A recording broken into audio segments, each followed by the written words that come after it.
Oo, masaya kami. Masaya kami nung nagkita kami. Masaya ako nung nakilala ko siya.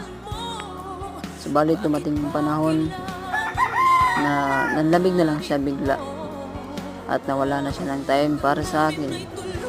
Inuuna na niya yung mga kaibigan niya, yung naasikaso niya.